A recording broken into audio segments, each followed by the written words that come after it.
13h33 à la paroisse Christ Roi d'Adéti-Copé et à la paroisse Saint-François Xavier de Sautebois.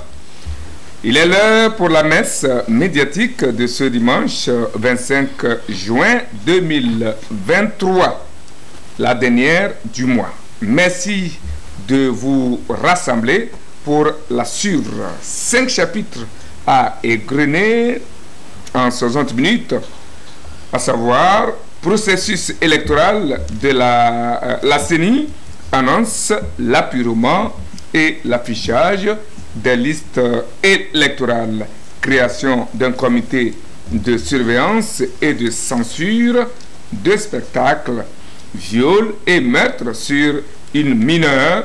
Les voix réclament la tête du libidinal assassin.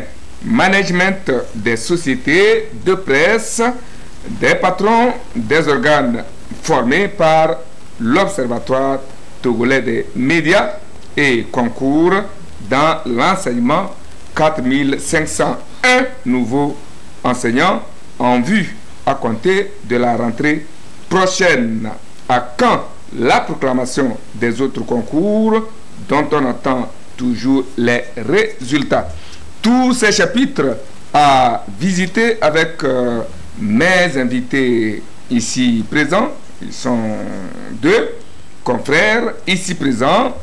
Il s'agit de la droite vers la gauche, Ambroisine Memede, administratrice, directrice générale du site d'information, le tout premier site d'information en ligne, Savoir News.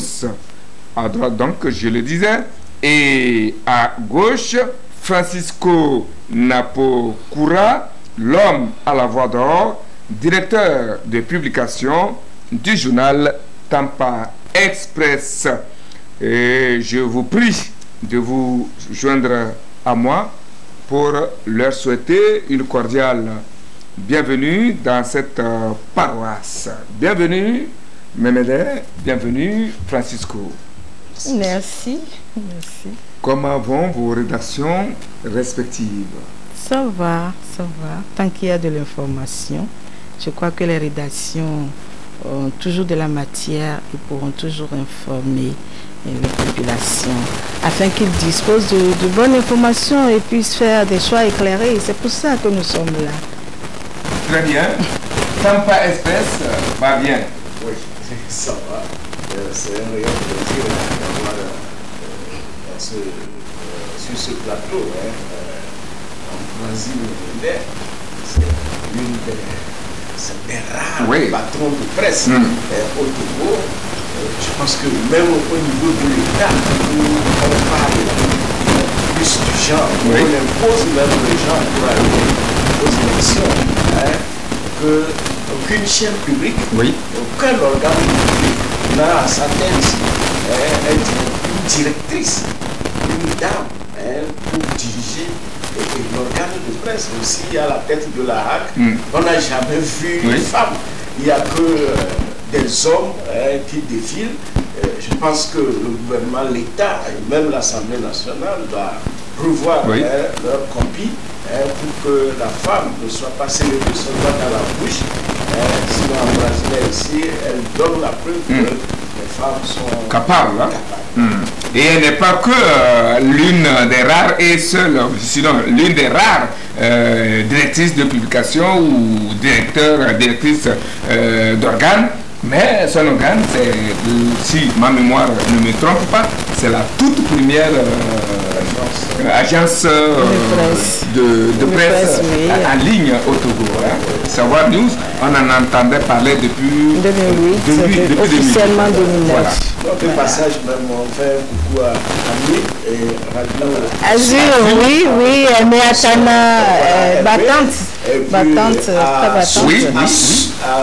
Et à Blita. Et étincelle.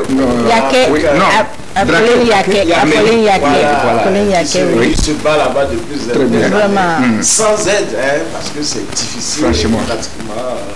Effectivement, parce qu'il y a aussi des ateliers qui se passent. La plupart des ateliers, ça se fait à Lomé, ça s'arrête à Kpalimé.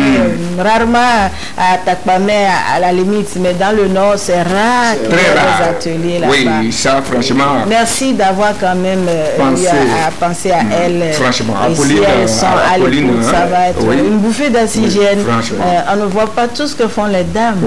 Et elles ne font pas trop de bruit aussi.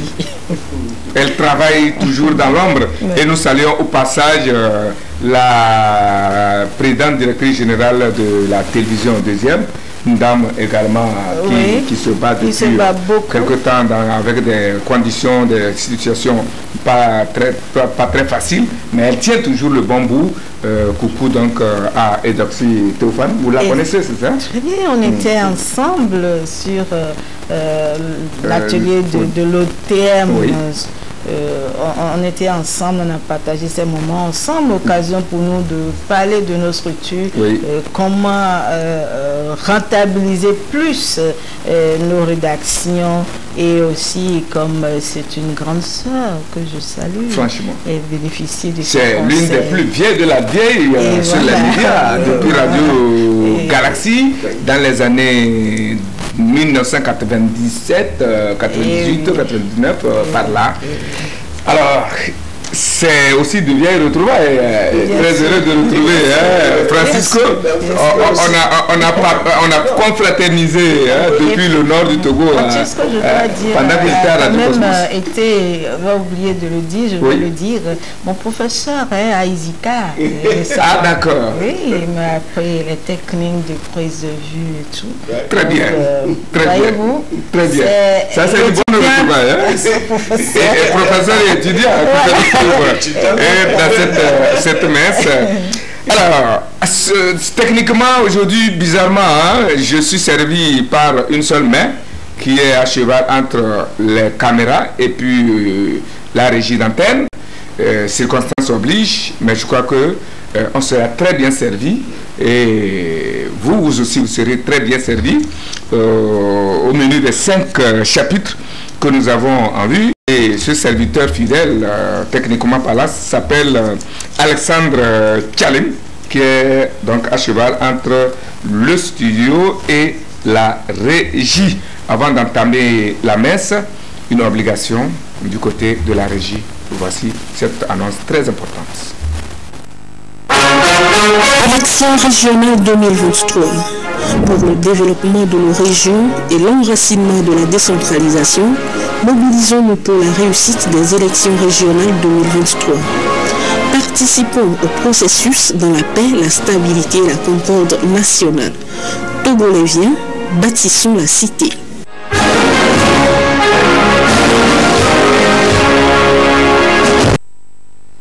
À présent, la messe. Le processus électoral en direction des régionales et des législatives poursuit son bonhomme de chemin avec la CENI qui continue de dérouler allègrement et sereinement son programme après la fin du recensement. Elle annonce la phase de l'appurement et de l'affichage des listes électorales. Juste une question et peut-être couplée en deux pour vous, chers invités, par rapport à ce sujet. Que peut-on conclure de ce processus à cette étape? Alors, nous sommes à une étape où on se demande, en tout cas la CENI a lancé, je veux dire, le processus de purement des listes électorales, et on se demande est-ce que la CENI va retourner vers la première zone pour un rattrapage. Déjà, quand nous on a vu comment la CENI a octroyé 2 jours de plus dans chaque zone, on se dit que la probabilité est quand même très faible que la CENI revienne dans la première zone. Cela voudrait dire que qu'elles repartent dans les autres zones pour le même processus. C'était pour nous vraiment pas très possible.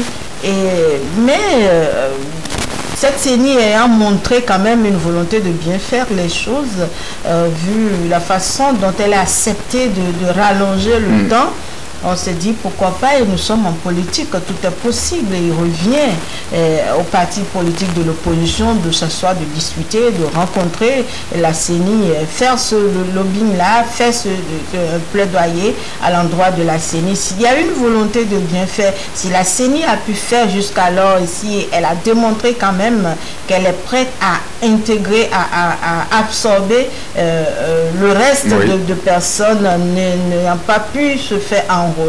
Pourquoi pas, s'il y a toujours cette volonté, et si le pas est fait de l'autre côté, je pense que si on a la volonté, on peut s'entendre, parce qu'on ne sait jusqu'alors pas quand est-ce que les élections n'ont pas de date pour ces élections-là.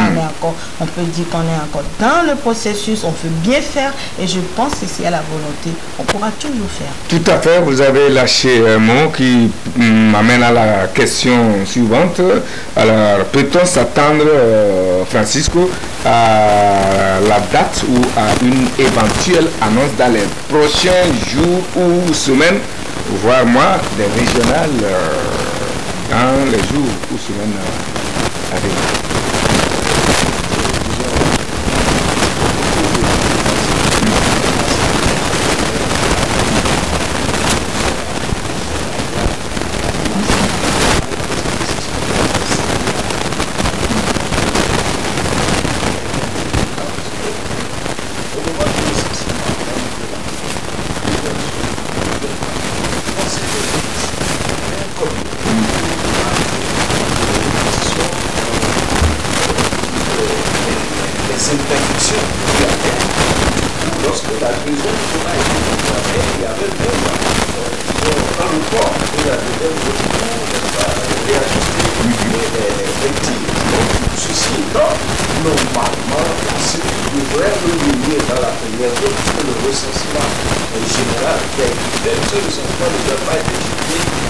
À la poubelle, hein?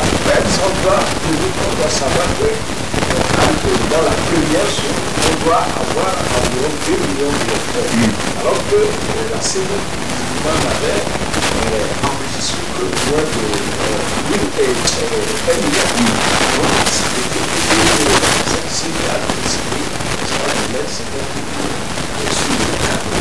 Donc, la matière de vraiment si le gouvernement pense que c'est une élection partielle.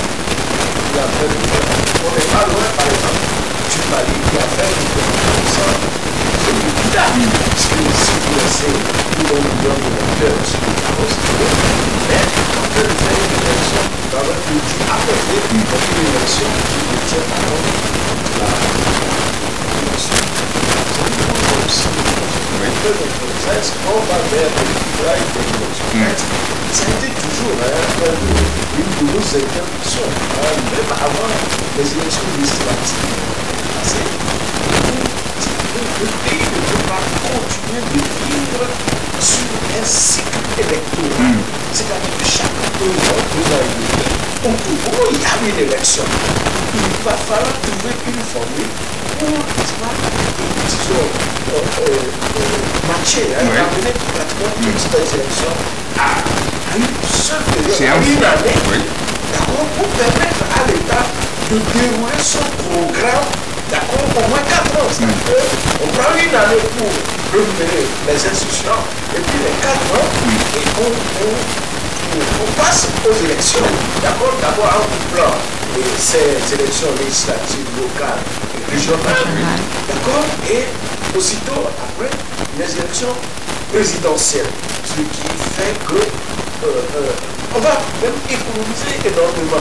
Parce que regardez, on ne sait pas si ce recensement c'est pour les deux, c'est-à-dire le régional et les législatives. Voilà. Et après, aussitôt après,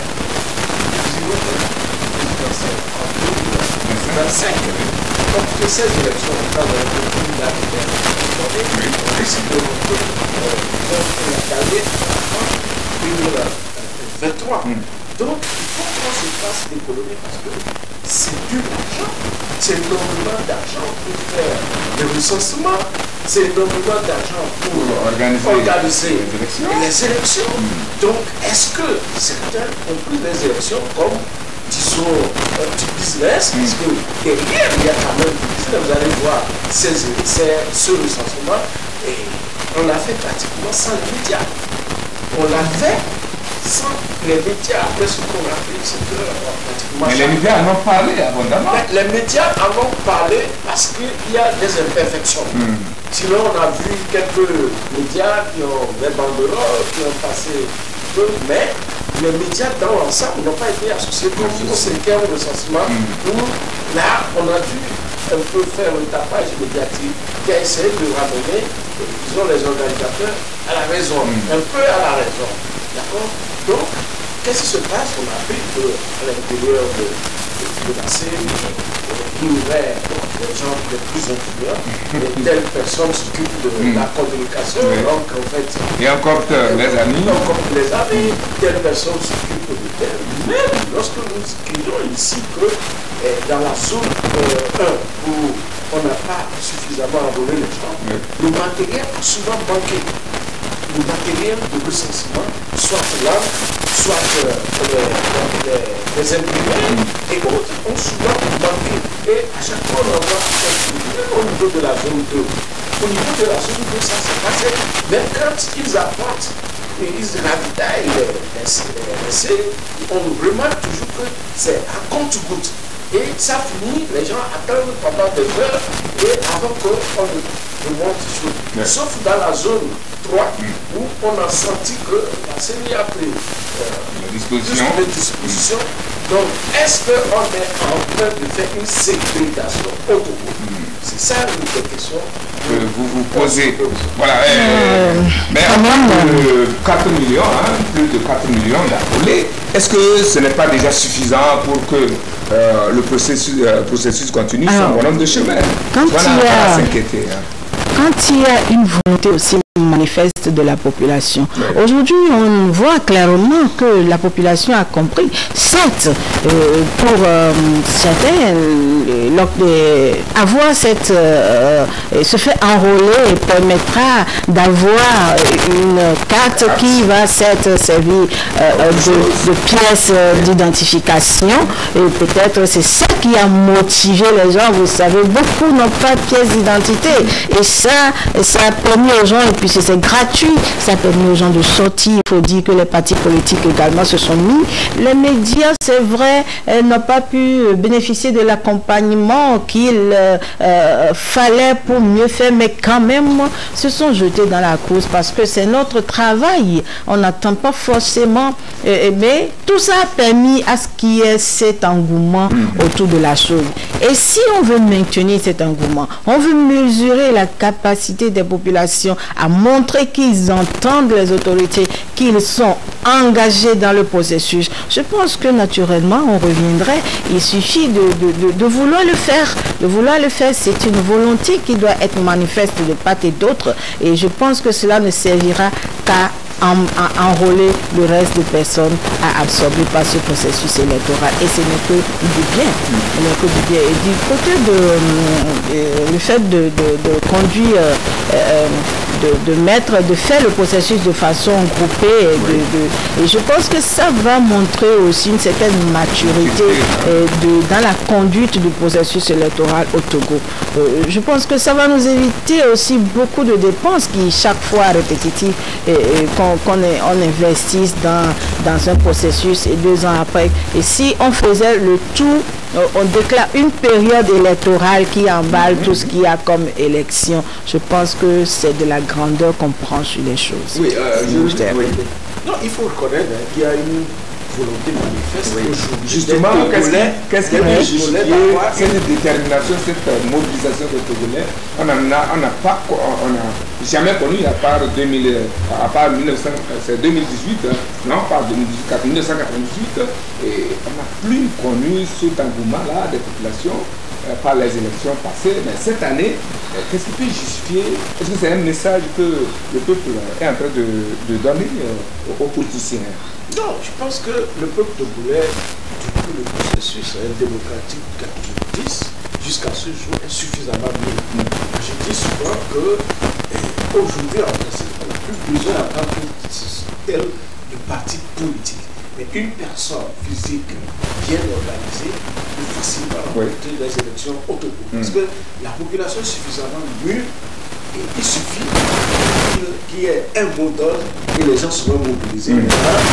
L'idée des urnes pose des problèmes. Parce que même ceux qui ont la carte aujourd'hui, si on exclut les autres, je pense que si on organise une élection libre et démocratique, ceux qui pensent que c'est à leur faveur, la liste seront déçus. Parce qu'aujourd'hui, au Togo, c'est la misère de la majorité qui est la chose la mieux partagée.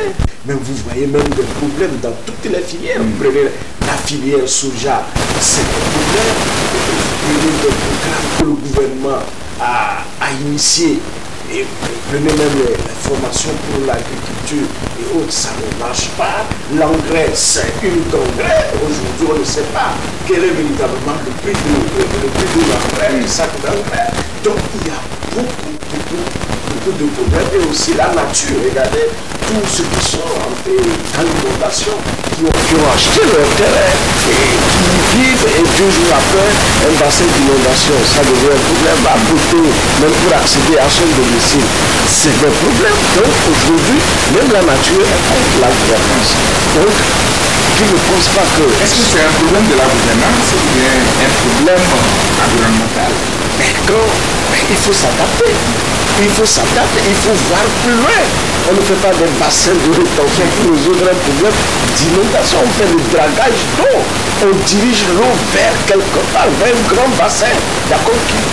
On a vu ici dans cette Afrique-là, Kadhafi a construit disons, un fleuve dans le désert. D'accord, on peut le faire aussi. On a les moyens, c'est l'État se projette. Ok, maintenant, pour les Togolais, avoir la carte d'électeur, et vous allez même présentement vers le service nationalité comme service passeport, mais il y a beaucoup de passeports, service les commissariats sont toujours bondés de monde.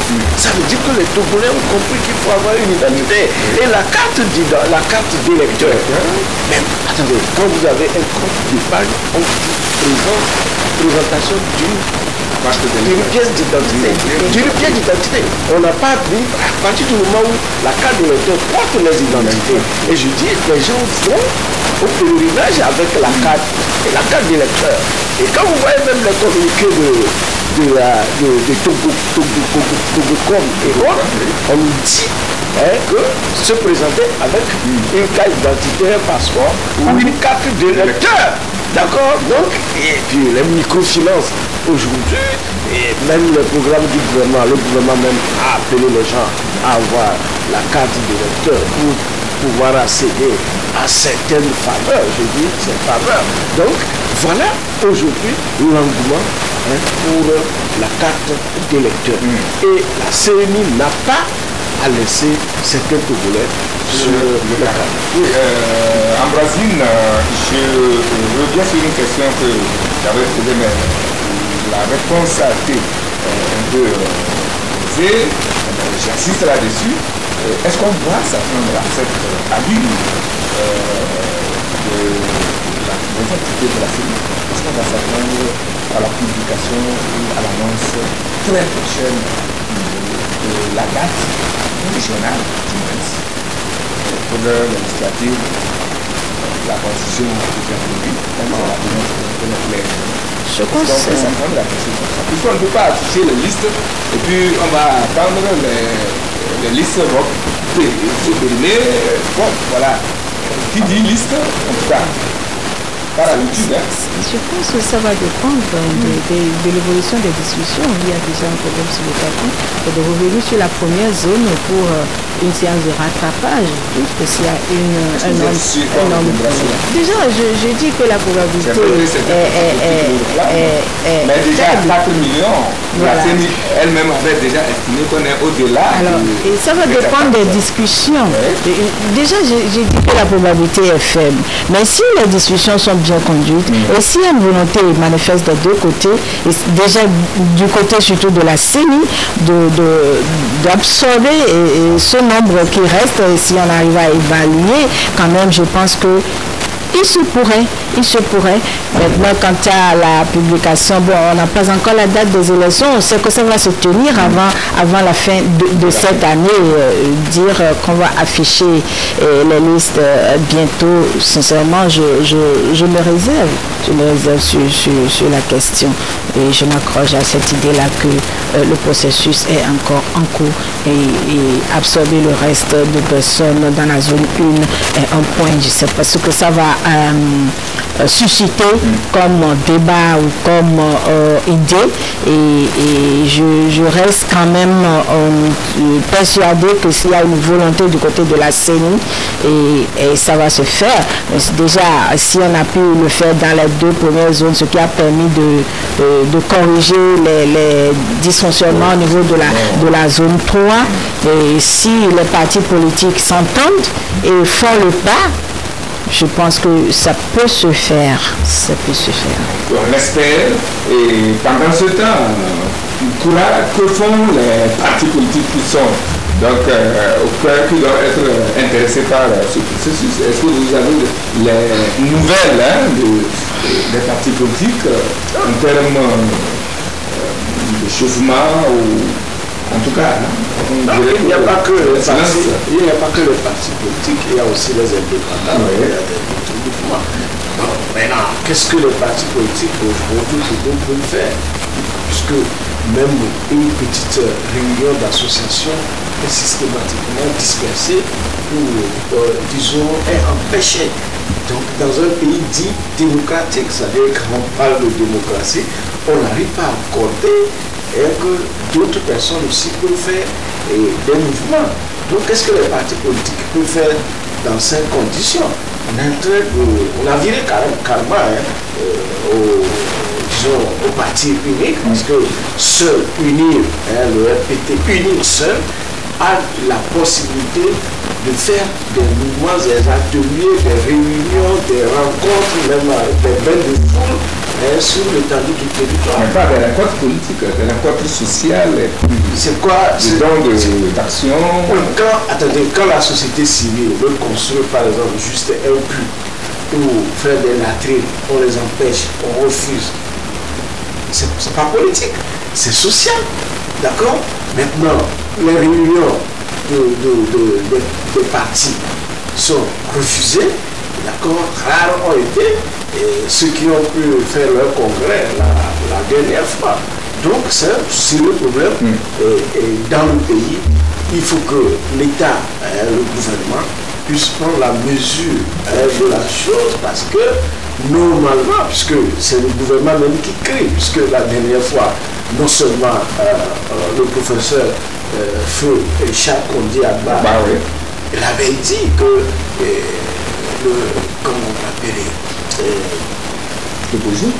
l'opposition, qu'on n'a pas une opposition constructive, mais il faut savoir que l'esprit de Charles Kondi Agba, il était allé plus loin, même en accusant, c'était à Tapamé, c'était au 10e anniversaire de l'Union, en accusant, en disant que c'est la situation chaos actuelle, c'est dû à notre parti. C'est notre parti qui a manqué, n'est-ce pas, d'évoluer pour que aussi l'évolution évolue et soit constructive. Je crois que c'est la contre-attaque que Fori Bazé a voulu faire la dernière fois pour dire que le Togo il n'y a pas de position. C'est une sorte de contre-attaque après le décès du sage, d'accord, pour dire que mais comment on peut avoir des partis politiques florissants lorsque on empêche les gens de grandir, lorsque les fonctionnaires sont systématiquement considérés, disons, en esprit comme les gens du parti au pouvoir, et lorsque vous sortez la tête, mais vous avez vu le dernier mouvement avec Madame Nyakade, la ministre de la Défense, lorsqu'elle a voulu penser contraire à la ligne du parti, pratiquement c'est une association qui l'a exclue. Donc vous voyez, donc comment est-ce qu'un pays peut se construire sans le fondamental quel l'esprit critique, parce que la critique, quand vous voyez tous les projets du gouvernement, même le PNB, tout, on a inscrit là-dedans. Est-ce que l'opposition elle-même est consciente de cette part, c'est là qu'on permettez le terme. Est-ce que l'opposition elle-même se prend au sérieux? Alors, je vais dire que tout ce qui se passe actuellement, pendant que la CENI poursuit ses actions et tout, les partis politiques, surtout de l'opposition, sont en train de gérer des crises en interne, ce qui est vraiment déplorable quand je parle du cas, avec tout ce que nous avons vu avec le cas, l'UFC dont le président est là, mais les crises existent. On ne sait pas qui représente dignement le président à la suite en absence de son président et des dissensions, des problèmes, des partis qui se mettent en place, et à un moment donné, on assiste à un éclatement qui donne naissance encore à d'autres partis, et des partis qui naissent, des partis qui s'effritent comme ça n'avantage pas l'opposition.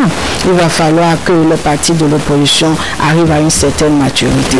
Et aussi, sur le terrain, on va dire que quand il s'agit des élections, qu'on voit les partis organiser des congrès, faire des sorties sur le terrain, il n'y a que le parti au pouvoir qui véritablement affiche une constance sur le terrain avec des actions, et peut-être un parti de l'opposition, on va dire, honnête, je veux dire justement, qui fait des actions, qui se bat quand même pour montrer quand même qu'il y a quand même... C'est pour ça d'ailleurs que le maître a dit que l'opposition au Togo, que c'est lui, parce qu'il n'y a pas véritablement d'autres partis sur le terrain qui fassent des actions du sud jusqu'au nord de façon soutenue. On ne voit que des messages qui ne laissent pas, qui ne montrent pas vraiment la vraie dit qu'il y a une certaine maturité au niveau de la classe politique. Ce qui encourage, je vais dire même, est-ce que c'est encouragé? Parce que quelque part,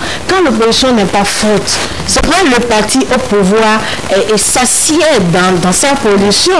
Et si vous n'avez pas un répondant de l'autre côté pour vous forcer, et quand on a une opposition forte, c'est ça qui amène le parti au pouvoir à travailler. Parce que quand il ne fait pas, on l'attend sur tel point de son plan d'action. Et je ne pense pas que même cette opposition-là avantage le parti au pouvoir. Le parti au pouvoir même ne devrait pas se réjouir, ou ne doit pas se réjouir, ou ne se réjouit pas, je veux dire, de la façon dont la classe politique de l'opposition véritablement se présente aujourd'hui. Ça ne permet pas, au plan international, quand on va vraiment parler, le parti au pouvoir même ne devrait pas être fier, ou n'est pas fier, ou ne sera pas fier de brandir une opposition qui tient à peine dans la main. Et je pense que si on arrive à dépasser cela, on peut véritablement penser développement, et je crois. Donc, tout est pratiquement orchestré par le parti au pouvoir. L'opposition peut faire quelque chose. On s'est limité. Je sais qu'il y a des problèmes au sein de l'opposition. La preuve, il y a des problèmes au sein de l'UPI. C'est rare, c'est plutôt rare. Rassurez-vous, l'UPI ne va pas exister si jamais le chef de l'État, Faure Gnassingbé, décide de prendre ça en tête. Ça, je vous assure, lui-même ne peut pas résister. Vous savez, c'est là que ça fait pitié. C'est-à-dire que le parti au pouvoir, les pays ont même besoin de l'opposition. Même ne savent pas comment procéder. Vous imaginez, quand vous prenez le député Abbas Kabwa, et Djelitama. D'accord. Mais ils sont de l'opposition. Le rôle, c'est le parti satellite, ce sont devenus le parti satellite. Le rôle qu'ils jouent à l'Assemblée nationale, si vous me dites, c'est effroyable. C'est-à-dire que lorsqu'il y a un débat, vous savez, les gens de UNIR, ils sont mieux comme des pacards ou bien applaudis seulement. Il faut même aller glisser les dossiers. Moi, je vous l'ai dit parce que je vois le fonctionnement de l'Assemblée. Ils sont obligés de glisser les dossiers à Abbas Kaboua et à Djelitama pour... Abbas qui n'a pas d'ailleurs sa langue. Voilà, pour apporter la critique. C'est comme ça qu'il faut. C'est que ça fait bon, ça veut dire que nous avons de grands responsables qui sont députés à l'Assemblée nationale, qui ne peuvent pas porter une voix sur, c'est-à-dire que la gestion critique, sur la gestion du pays. C'est-à-dire qu'on entend seulement lorsque si, par exemple, c'est quelqu'un qui n'est pas dans le giron du parti uni, il y a des ministres qui se disent de choses où on est contre Madame, contre elle. C'est eux qu'on essaie de gratuiter, mais foncièrement et fondamentalement, on cherche les deux députés là à faire le jeu. Le jeu. Oui, pas à faire le jeu. C'est que c'est des sujets. Oui, c'est des sujets écœurants que, en fait, le député peut porter. Mais comme le parti, les gens ont peur. Est-ce que si je pars la prochaine fois, je serai encore ici et autres? Donc, ils sont obligés de venir glisser les dossiers aux autres, sachant également que notre Assemblée nationale a des députés pratiquement inutiles. Il y a beaucoup de députés. Il y a quelques cadres. Non, je vais vous dire, il y a quelques cadres qui portent véritablement le travaux de l'Assemblée nationale. Sinon, une grande majorité, on ne peut même pas les envoyer en mission, d'accord, même au Ghana ici, revenir avec une honte. C'est moi si vous voyez. Donc c'est ce à quoi, bon, c'est le parti qui a voulu. Mais vous voyez, même au niveau des municipalités, des maires, il y en a carrément qui sont en déphasage par rapport à une gestion. Quel que soit le renforcement de capacité qu'on leur fera, il ne faut jamais, c'est-à-dire que c'est comme on prendre un poisson ou déposer dans la bouche. Et donc c'est ça, c'est à ça que nous assistons. Véritablement, il faut dire, il ne faut pas le cacher, l'opposition a un problème. L'opposition a un problème en son sein. Et ça, est-ce forcément la faute du parti au pouvoir? Moi je veux dire, comment on empêche les valeurs? Non, quand je prends un parti comme l'UFC, vous voyez le problème qu'il y a au sein de l'UFC aujourd'hui. Le président est là. L'opposition a un problème. Et à un moment donné, il va falloir se le dire et essayer de trouver une solution à ce problème-là. On a vu dans ce pays le mouvement Tchadam, ce que ça a donné. Ce sont des mouvements qui ont quand même quelque part essayé. Et donc on va se dire, si cette opposition arrive à se retrouver, à se structurer, à se mettre vraiment en ordre, je pense qu'il peut véritablement faire avancer ce pays. Et il y a une chose qu'on sait au moins faire. Comment est-ce que le parti au pouvoir fait pour être aussi uni? On peut imiter, n'est-ce pas? On peut imiter. Parce que chaque fois, on voit que le parti qui arrive à tenir sur le terrain, c'est le parti au pouvoir. Là où il n'y a pas véritablement de problème, c'est mais comment ils font? Moi, je pense que la question est là. Et aussi une question de volonté politique. Est-ce qu'on veut? Est-ce que l'idéologie, l'idée que nous soutenons, est-ce que nous sommes tous d'accord derrière cette idée-là? Il faut, à un moment donné, il faut se dire des vérités qui sont là et qui sont visibles. Et je pense que si véritablement l'opposition arrive à se structurer, arrive à passer, à faire fi des considérations personnelles et mettre au devant la volonté du peuple, notre cause commune, il veut véritablement parler du cas. Oui. Voyez-vous, je pense qu'il faut dépasser certaines choses et avancer. Un débat à poursuivre, mais nous avons un peu divorcé. C'est que ceux qui veulent être durs dans le ciel de l'opposition, ils sont en exil. Je ne sais pas si vous voyez. Donc, ce n'est pas, attendez, ce n'est pas l'opposition qui refuse d'être forte, qui refuse d'être forte, c'est que les gens ont peur de militer dans l'opposition. Même vous prenez les intellectuels, de prendre même son stylo, malheureusement, son ordinateur, pour faire une réflexion, c'est un problème. Est-ce que vous voyez? Donc, je pense que si on a décidé, c'est le système électeur. Si on c'est le RPT qui distribue les mots. C'est uni. Il n'y a pas avec votre question. Mais il faut quand même reconnaître que il faut donner quand même dire la vérité à l'opposition. Il n'y a pas et puis comme le maître de l'a dit, qu'elle se restructure, qu'elle se repense et qu'elle prenne même la famille a son sein des problèmes. Il n'y a pas de problème. Maintenant quand c'est combattu, ça donne autre.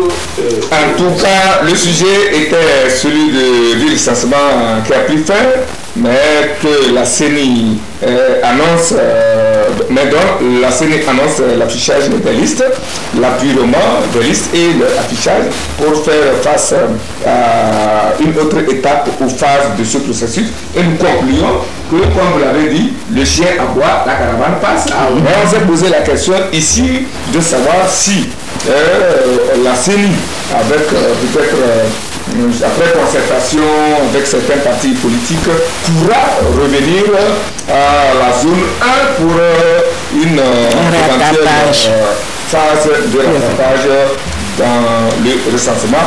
Là, c'est une question qui reste posée. On va à un autre chapitre.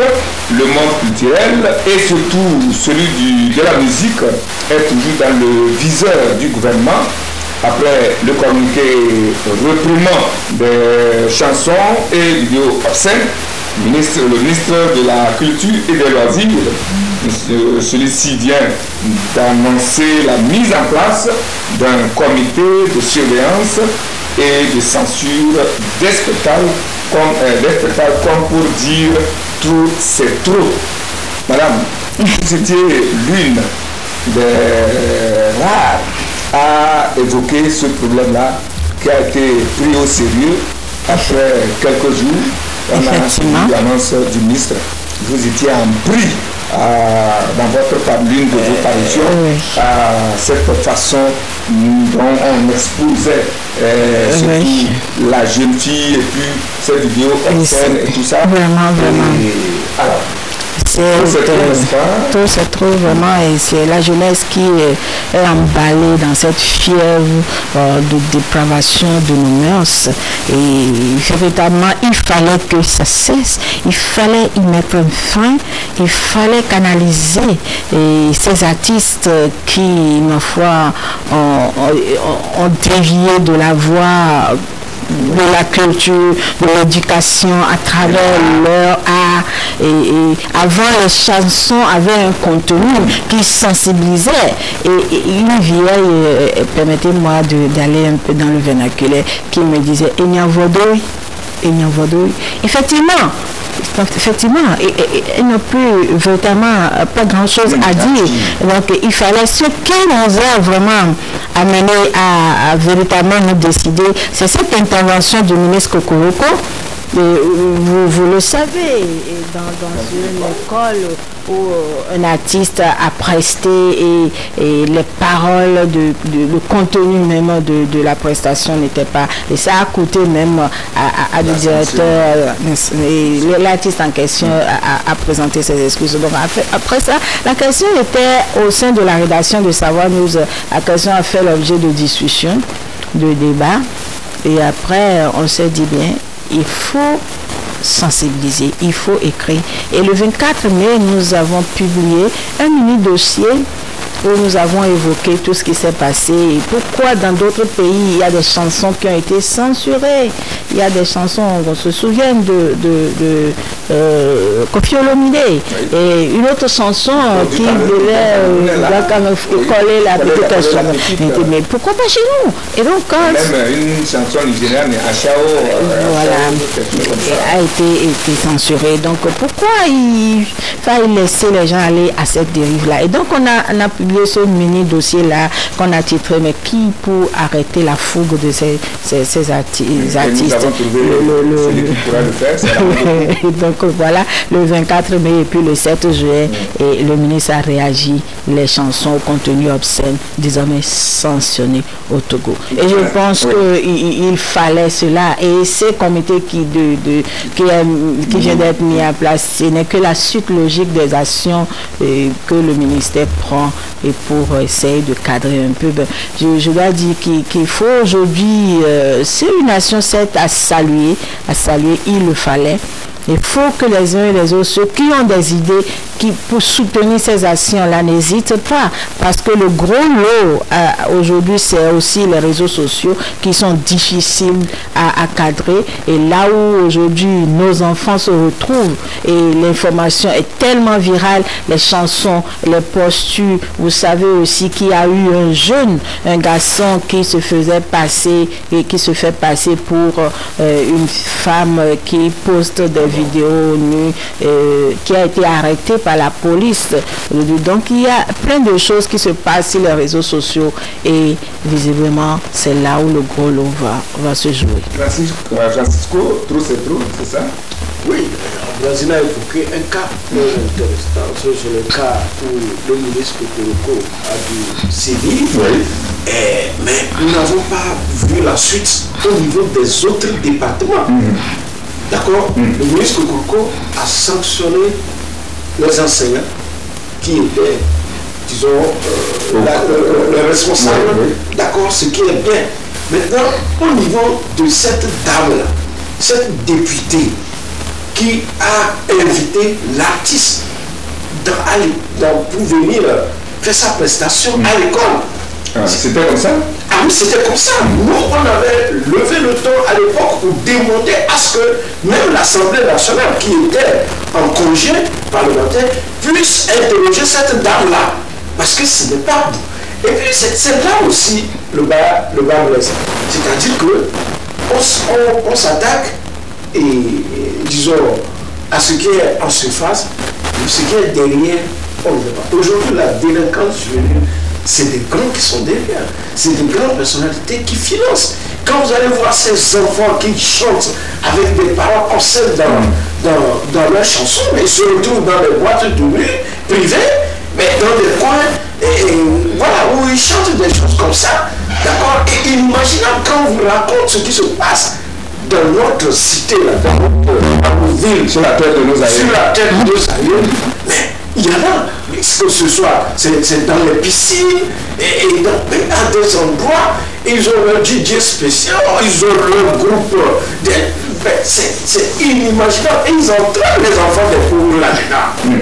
Ils s'entraînent maintenant, c'est enquêter pour aller chercher à attraper ces gros-là qui sont derrière. Par exemple, l'enfant qui a été sanctionné au niveau de Cara à l'époque, qui a dit des bobards, choses, mais l'enfant, on dit qu'ils vend les bonbons, les stupéfiants à son groupe. Mais est-ce que l'enfant la fabrique? Ces choses-là, non. Il y a une école, peut-être distributeur, ou bien le visage, pour, n'est-ce pas, ce genre de commerce. Donc derrière, il y a des gros, il y a des personnalités, ou des personnes qui sont là et qui, voilà, engrangent les bénéfices. Ok? Donc, ce que le ministre Lamadoukou a pondu comme il faut qu'on aille plus loin. Et il va plus loin, Maintenant, quelle chance pour ce comité de bien travailler et de réussir cette commission? À mon humble avis, pas facile. C'est un comité qui n'est pas une mission facile. Surtout dans ce monde corrompu et corrompu. Ça, c'est au niveau des artistes. D'accord? Au niveau de ce que nous regardons sur nos chaînes télé. Nous, on a le temps de regarder la télé. Mais c'est des enfants qui sont là, sur la télé, à regarder des films où les gens s'embrassent en 2 heures. Vous avez honte. Vous avez honte. Ça, regardez ça. Les enfants. Et des trucs sur le mot sexualité, ça passe sur les médias. Les images subliminales. Ça ne veut personne. Donc sinon ça c'est une petite partie de la scène. J'ai dit, il y a des milieux obscurs, les boîtes de nuit, des maisons où les gens vont pour des activités. Le travail de ce comité. Donc ce n'est pas à tous les niveaux. Ce n'est pas seulement mais ça va être difficile sur le comité n'est pas les réseaux sociaux. Le comité, oui, mais il faut que ça soit quelque chose multisectoriel. D'accord? Pour que ça puisse marcher. Sinon, on va voir que, bon, bien sûr, là, certains communicants ont créé un groupe. Les gens vont se réunir. Il y a des acteurs du monde cinématographique, de la musique. Voilà. Et après, si les gens ne sont pas intéressés, c'est fini. Ce groupe va exister que de nom. C'est ça aussi un autre problème. Nous sommes là. Je voudrais vous écouter. Quelle chance pour ce comité-là de vraiment bien faire son travail. Ça va être difficile. Déjà, c'est la volonté. Et de commencer à partir de cet instant être vraiment efficace, qu'on constate les médias sont là pour surveiller, en tout cas, veille au grain et pour que ce comité puisse véritablement faire son travail. Ces clips où nous avons le chanteur bien habillé et la danseuse pratiquement nue, aujourd'hui, vraiment, ce sont des clips qu'il faut vraiment questionner. Et je pense que même au niveau de la HAC, il y a une commission normalement comme ça qui doit jeter un regard sur des contenus qui sont diffusés sur nos chaînes de télévision. Je pense que ce comité a vraiment du travail à faire et des idées pour les aider et seront les bienvenus, surtout sur le côté réseaux sociaux, parce que tout est déversé sur TikTok. TikTok, c'est un réseau, moi je ne sais même pas. Je ne comprends pas. Le Togo n'a pas je ne comprends pas. Il n'y a pas de censure comme Facebook, parfois, quand il y a des chansons qui sont signalées, il y a une censure. Je pense aussi TikTok aussi doit avoir quelque chose comme ça, mais je pense que c'est là-bas qu'il y a tout ce qu'il y a comme dépravation. Il faut aller à l'éducation aux réseaux sociaux. Oui. Personnellement, oui. Tous les groupes dans lesquels je suis, pratiquement, si c'est des groupes, c'est interdit que les gens écrivent n'importe quel français. De toute façon, il n'y a pas de français, SMS dedans. Parce que moi-même, je sais que je ne suis pas tellement très fort. Moi, langage SMS, même si vous m'envoyez un langage SMS, je vous rappelle à l'ordre que moi, avec moi, il faut faire des phrases. Les fautes, tu peux venir. Au moins qu'on puisse comprendre ce qu'on veut dire. Tout ce qui m'envoie, les images, comment vous l'appelez, obscènes, les tickets, comment vous l'appelez, les trucs pornographiques. D'ailleurs, je n'en ai pas dans mon portable. Si vous m'envoyez une fois, 2 fois, je vous rappelle à l'ordre. C'est des choses que moi, personnellement, je ne sais pas. Parce que je ne sais pas quand est-ce que les enfants même vont toucher. Et moi-même, je ne sais pas quand est-ce que je vais faire une mauvaise manipulation pour que ça parte quelque part. C'est retrouver sur la raison. Ça passe au pape. Je ne sais pas si vous voyez. Donc, c'est aussi des trucs comme ça que nous devons arriver à faire connaître aux enfants. Et il y a beaucoup de process.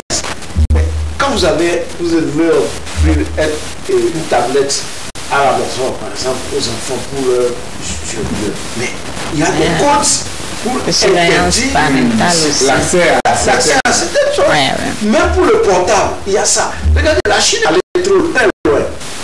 C'est de la Chine que TikTok est venu. Et quand vous voyez le début de TikTok, c'est une petite fille quelque part qui, dans un process, qui a lancé un produit. Et c'est pas ça que TikTok est fait. Au départ, c'était pour les enfants. Mais aujourd'hui, on est passé par les enfants pour envahir la tête des grands. D'accord? Mais en Chine, on surveille l'État a des outils pour surveiller qui est derrière cet appareil-là à l'heure là. Est-ce que vous voyez? Certains réseaux sociaux n'existent même pas dans certains milieux là-bas. Voilà, il y a des pays quand les gens voient, c'est au retour qu'ils amènent les photos. Ils ne peuvent pas envoyer sur le il faut contrôler quand on trouve le programme d'éducation sociale, ça apporte l'argent. C'est si vous travaillez bien avec moi, par exemple, ma rédaction, de Campagne Express, pratiquement, je peux dire 99% des tâches, c'est sur la toile. Oui. C'est sur la toile. Donc, il y a ça. Les activités économiques, il y a des gens que nous ne connaissons pas dans le monde, c'est jamais vu. Mais ce n'est pas les réseaux sociaux qu'on envoie tout, que ce soit les parties conformes, les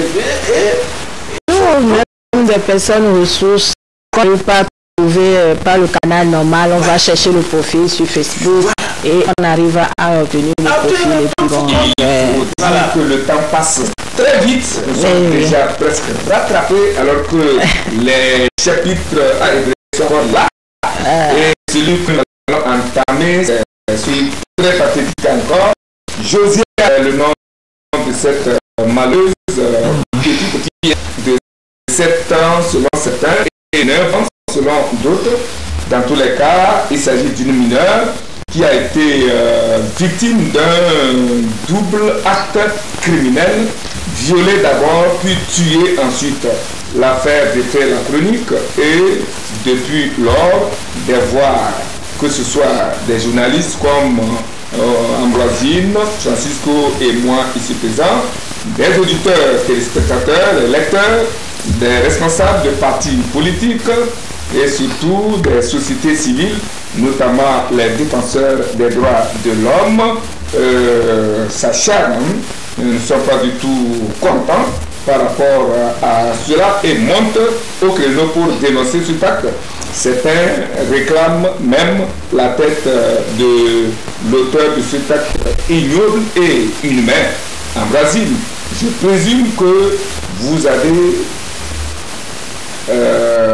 avez vraiment été touché dans votre féminité et vraiment, dans votre en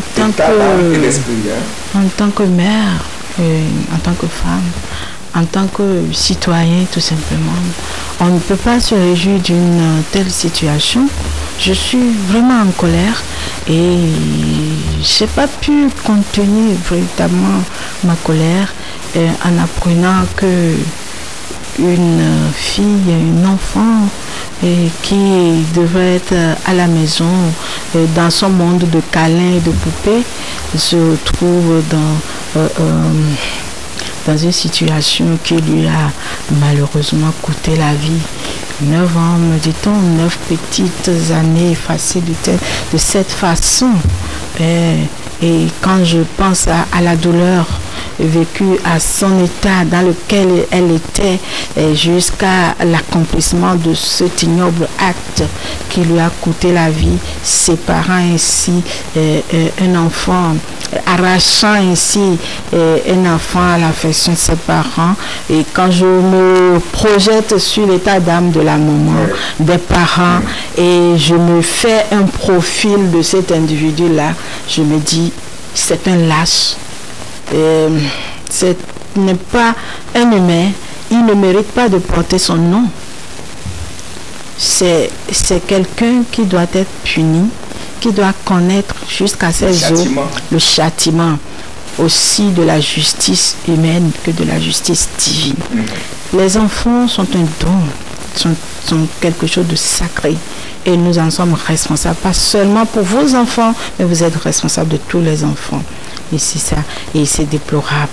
C'est vraiment déplorable. Et la question de l'enfance, moi, je me sens toujours touchée parce que si nous préparons une relève, c'est pour pouvoir en être fiers des gens à qui nous pouvons léguer ce que nous faisons et les regarder avec fierté. Et si ces personnes-là doivent évoluer, encore faut-il qu'elles soient vivantes, doivent évoluer avec des charges émotionnelles négatives, je me demande quelle relève nous forgeons pour notre nation. Et dans un de mes dossiers que j'ai intitulé « Abus sexuels sur mineurs, ces enfants qui souffrent le mal à combattre. J'ai cité des cas de viol, de sodomie, d'abus sexuels tous autres, le profil des agresseurs, les préjudices subis par les survivantes. J'ai rencontré des psychologues, un gynécologue au CHU qui a opéré des survivantes. Et je vous cite des cas qui m'ont le plus touché. Une fille de 9 ans qui a été sexuellement abusée, tellement déchirée qu'elle a dû être opérée au CHU. Le gynécologue a d'abord fait un trou au niveau de l'abdomen pour que l'enfant puisse évacuer les matières fécales pendant qu'on réparait l'anus. Et après, quelques semaines après, l'enfant a dû être opéré une deuxième fois pour réparer les voies urinaires et l'utérus. Ça a été tellement dur. Ça a été dur. Et j'ai écouté l'histoire, mais c'est comme si je vivais la situation. Imaginez-vous que des enfants subissent de telles situations, même dans le cocon familial, où tout enfant est censé être protégé.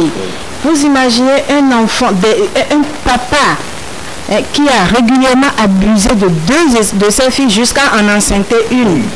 L'enfant né de cette relation incestueuse à 3 ans n'arrivait même pas à parler. L'enfant a un retard de développement.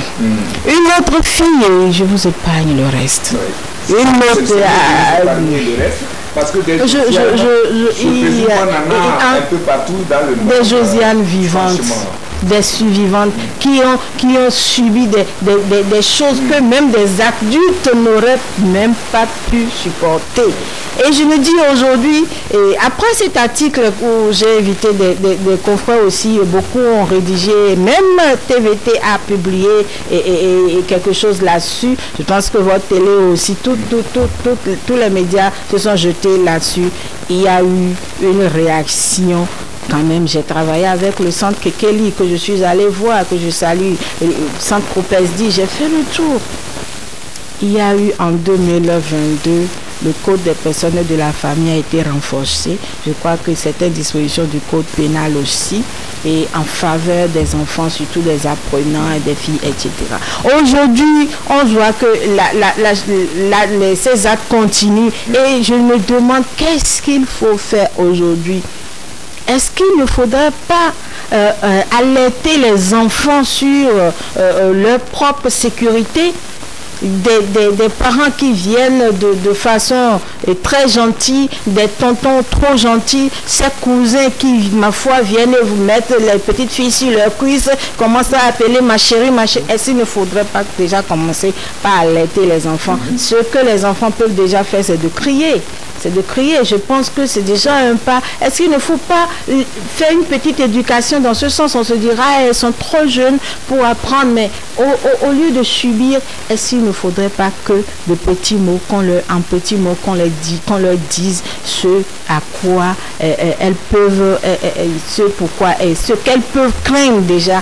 Il y a des gens qui ont donné des idées et je pense que si on arrive déjà à mettre ces idées en place, à dire éduquer dans ce sens-là, que l'enfant à un certain âge commence pas à apprendre certaines choses, commence pas à se méfier, même des papas qui font de ces genres de choses, vraiment on se dit mais... Oui, Francisco, comment faire pour éviter qu'on ait d'autres Josianes sur la terre de nos amis? C'est ce qu'on peut se dire, sinon. En Brésil, là, c'est quelque chose d'important. Les parents, les choses viennent dans la famille, les cousins, les amis qui viennent, tu es belle, c'est quoi le nom de ton chéri ou de ta chérie, et voilà, prendre des enfants. Non, il faut vraiment réglementer les gens par rapport à ça. D'accord? Parce que c'est des premières idées comme ça qu'on donne aux enfants. Vous savez, Josiane, comme on l'a dit en Brésil, il y en a des milliers. Moi, je pense qu'il faut faire une loi spéciale. La dernière fois, même sur Canal FM, j'étais même déporté en disant d'appliquer la peine de mort. Non, le dernier c'était, comment il s'appelle, Adjata Koufi, dans les années 79. On l'avait pris avec le crâne d'un être humain. Voilà, on l'a circulé dans le pays et finalement on l'a fusillé à la plage. Je crois que c'était la dernière condamnation à mort qui avait mis en exécution, tiré. Donc il faut vivement, moi je dis même que donner la peine de mort c'est trop facile. Il faut qu'on ait vraiment une prison de haute sécurité pour ces gens d'hommes. Et c'est des gens qui doivent être assujettis aux travaux forcés jusqu'à la fin de leur vie. Je ne sais pas si vous voyez, parce que ce n'est pas normal. C'est quel pouvoir, c'est quel argent. Les gens sont en train de chercher jusqu'à aller tuer des enfants. En Brésil, il y a des cas, elle doit certainement aller. Quand vous voyez souvent un homme séparé d'une femme et encore qu'ils ont des enfants, mais allez-y chercher à savoir quel est le problème. Quand vous rentrez là-dedans, vous imaginez que, parce que l'homme veut rentrer, voilà, ces histoires de sectes qui pullulent partout, parce que l'homme veut rentrer dans une secte, dans une loge, on demande une partie du corps, on demande un être cher, soit si ce n'est pas la femme qu'il veut sacrifier, c'est un enfant qu'il veut sacrifier. Et c'est ça. Selon les recommandations. Voilà, selon les recommandations. Ça a été à l'origine de beaucoup de séparations. Vous allez voir ce monsieur-là, cet inhumain, on ne doit même plus l'appeler homme. Cet inhumain-là, vous imaginez, et il a des enfants lui-même. Il n'est plus avec sa... ils sont séparés avec sa femme. Et je crois que c'est la dame qui a la garde des enfants. Allez chercher à savoir qu'est-ce qui a été à l'origine de leur séparation. Et certainement qu'il n'est pas à son premier essai, à son premier acte. Il n'est pas certainement à son premier acte. On doit on doit remonter le temps, faire les enquêtes, même aller interroger, comme je dis, l'histoire et sa femme, sa famille, pour voir quel a été le passé de ce même. Maintenant, quels sont ceux qui profitent de ces crimes? À qui est destiné les caracas humaines, le sang? Parce que je dis que c'est des choses pour le pouvoir, pour l'argent, pour la longévité. C'est ça. Puisque ici, dans ce pays, on a eu, moi j'ai rencontré un monsieur il y a quelques années. Vous allez citer pour qu'on passe à... Oui, il y a quelques années, dont sa fille a été tuée dans la série des 12 ou combien, de la douzaine de filles à travers le Togo. Finalement, on a présenté on se rappelle en 2012, 2010, voilà, les assassinats, dessous des filles, les perles, tout, voilà, c'est malheureux. Un père d'enfant, jusqu'à ce jour, il n'est pas apaisé. Il n'est pas apaisé. Il ne pourra pas. Vraiment qu'une enquête soit vraiment diligentée pour qu'on voit clair sur cette phénomène qui répond. On a quand même appris quelque chose que le ministre de la ministre de l'Action sociale a fait un tour dans la famille éplorée, ce qui est quand même un bon pas. Alors les patrons des sociétés de presse ont été outillés sur la gestion managériale de leurs organes ou sociétés. Comment trouvez-vous cette initiative de l'Observatoire togolais des médias en Brésil? Je parle que vous étiez. Oui, c'est une très bonne initiative de l'OTM qui s'inscrit dans le cadre d'un projet que mène l'Observatoire avec ses partenaires et sur l'OTM pour ce qui est de l'OTM sur le volet liberté d'expression et élection régionale 2023 pour le développement de la région et pour le compte de cet atelier-là, renforcer les capacités ou sensibiliser, je dois dire, les patrons de presse sur des notions managériales. Aujourd'hui, nous savons produire, nous savons mettre nos productions sur le marché, nous ne savons pas comment véritablement rentabiliser nos entreprises de presse et c'est cela que l'OTM a voulu nous apprendre, nous sensibiliser sur cette idée-là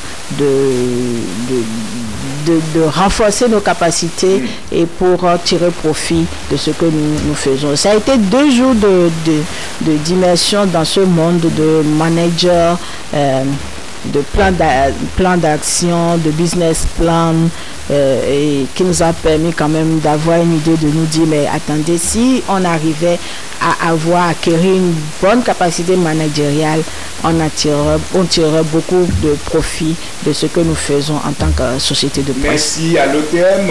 J'espère que vous avez été suffisamment outillés pour qu'en retour que nos organes employés que nous sommes et autres, nous soyons mieux lotis et que nos organes, on ne s'asseye plus sur des chaises en bois et puis l'argent. La volonté y est, c'est aussi il n'y a pas grand malheureusement chose. Le temps nous a surpris.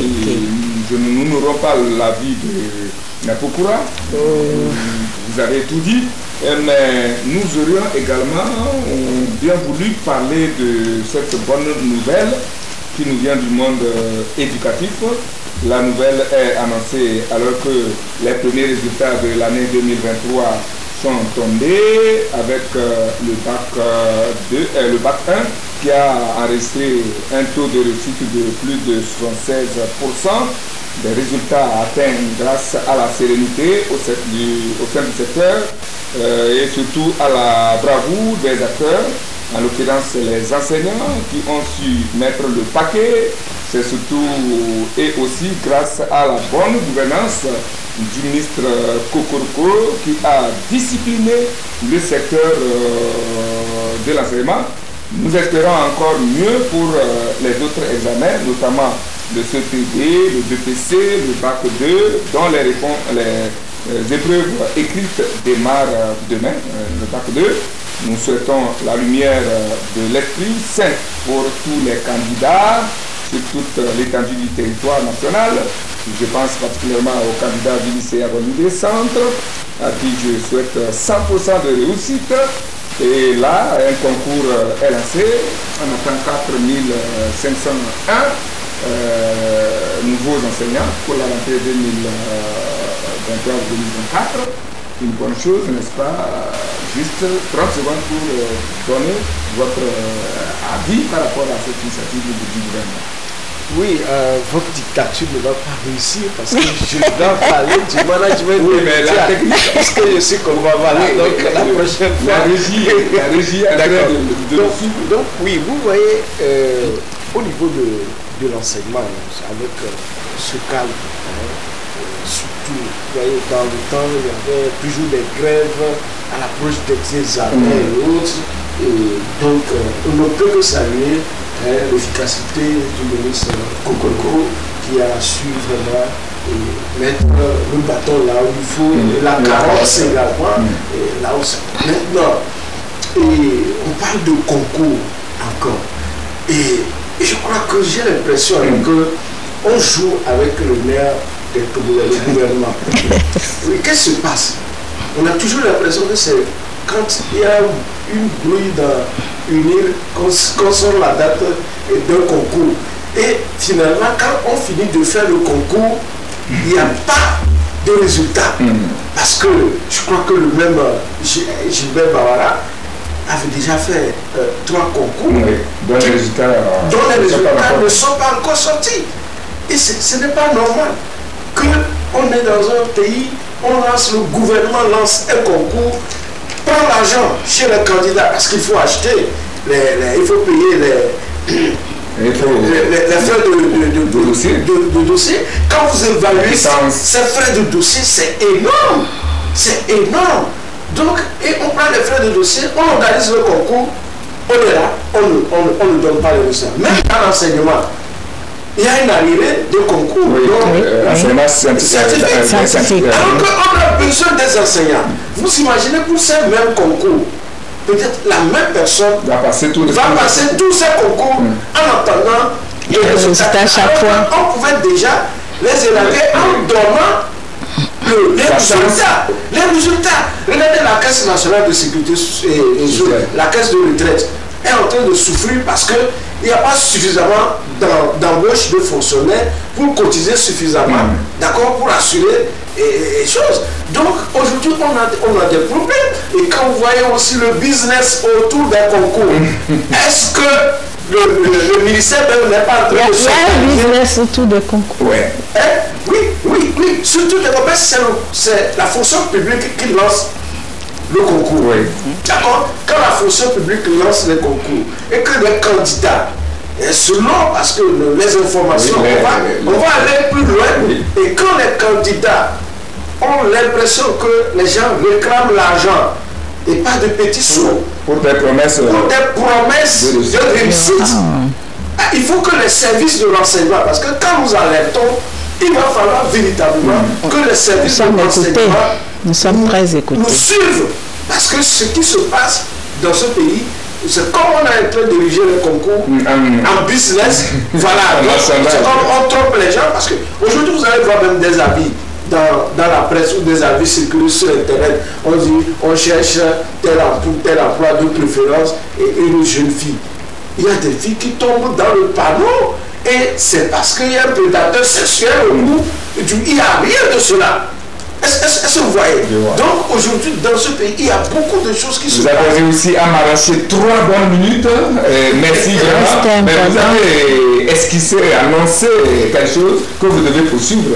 Oui, mais justement, vous venez de révéler le marchandage et le business autour des concours. Je crois que vous devez poursuivre le dossier pour nous en dire plus. Il faut que la justice, il faut que les services de renseignement se mettent au travail. Voilà, pour voir qu'est-ce qui se passe. Même pour surtout l'assassinat également est crapuleux. Donc font l'objet des jeunes, sinon des gens. Il faut que ça soit vu. Dommage, le temps nous a rattrapé et même nous a dépassé. C'est avec indulgence de l'esprit du cadre du législateur que nous avons atteint ce niveau. Merci à Madame Ambroisine, toute mon admiration pour vous parce que vos parutions ont toujours fait l'objet d'une attention particulière. Il y a 3 sujets dont nous venons de parler sur lesquels le gouvernement a réagi positivement et qui ont été sous votre, disons, dont vous avez été les premières, pour ne pas dire, les premiers esquisseurs de pas. Merci aussi à vous, Francisco Napokura, vous êtes directeur de publication du journal Tampa Express, Madame administratrice du journal, du site en ligne Savoir News. Un coucou spécial à Madame Anaté. Oui. C'est avec elle que j'ai fait les premiers pas de publication en matière de management des médias. D'accord. J'ai ma soeur en plus, c'est un spécial donc à elle. Merci à la technique aujourd'hui composée essentiellement de Alessandre Kalema, à qui je dis vraiment merci. Merci à tous ceux qui nous ont suivis. Cette émission, vous la suivez à 20h30 en rediffusion et en ligne sur YouTube. C'est sur ce vœu de bonne réussite au candidat au bac 2 que nous mettons donc fait au rendez-vous de ce dimanche. Merci d'avoir suivi. Le développement d'une nation comporte non seulement l'idée d'une amélioration technologique et économique, mais aussi celle d'une plus grande dignité humaine. Le développement d'une nation comporte non seulement l'idée d'une amélioration technologique et économique, mais aussi celle d'une plus grande dignité humaine. C'est de Karl Marx. Bonne méditation. À dimanche prochain autour d'autres sujets. Au revoir. Élections régionales 2023. Pour le développement de nos régions et l'enracinement de la décentralisation, mobilisons-nous pour la réussite des élections régionales 2023. Participons au processus dans la paix, la stabilité et la concorde nationale. Togoléviens, bâtissons la cité.